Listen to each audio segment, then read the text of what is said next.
আগামী বছরের শুরুতে ৫ দিন ডাচ বাংলা ব্যাংকের লেনদেন সম্পূর্ণভাবে বন্ধ থাকবে।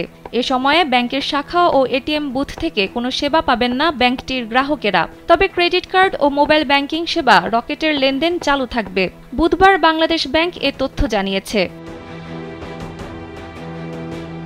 বাংলাদেশ ব্যাংকের এক প্রজ্ঞাপনে বলা হয়েছে, নতুন কোর ব্যাংকিং সফটওয়্যার হালনাগাদ করার জন্য ডাচ বাংলা ব্যাংকের মূল ব্যাংকিং সেবা আগামী ১ থেকে ৫ জানুয়ারি পর্যন্ত বন্ধ থাকবে।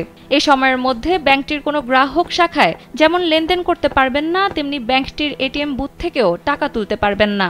এছাড়া ব্যাংকটির এজেন্ট ব্যাংকিং সেবা ৩০ ডিসেম্বর থেকে ৫ জানুয়ারি পর্যন্ত মোট ৭ দিন বন্ধ থাকবে। তবে এই বন্ধের মধ্যে সাপ্তাহিক ছুটি ও বছরের প্রথম দিন হিসেবে ব্যাংক হলিডে রয়েছে। সেই হিসাবে মূলত ডাচ বাংলা ব্যাংকের স্বাভাবিক লেনদেন বন্ধ থাকবে ২ দিন। স্যান্ডেলিনা সো, রূপচর্চায় আভিজাত্য। কোর ব্যাংকিং সফটওয়্যার হালনাগাদ করতে ব্যাংক বন্ধ রাখার বিষয়ে ডাচ বাংলা ব্যাংকের পক্ষ থেকে বাংলাদেশ ব্যাংকে আবেদন করা হয়। তার ভিত্তিতে বাংলাদেশ ব্যাংক এ বিষয়ে সম্মতি দিয়ে প্রজ্ঞাপন জারি করেছে। এটি ব্যাংক কোম্পানি আইন ১৯৯১ এর ৪৫ ধারা অনুযায়ী অনুমোদিত হয়েছে বলে জানানো হয়েছে।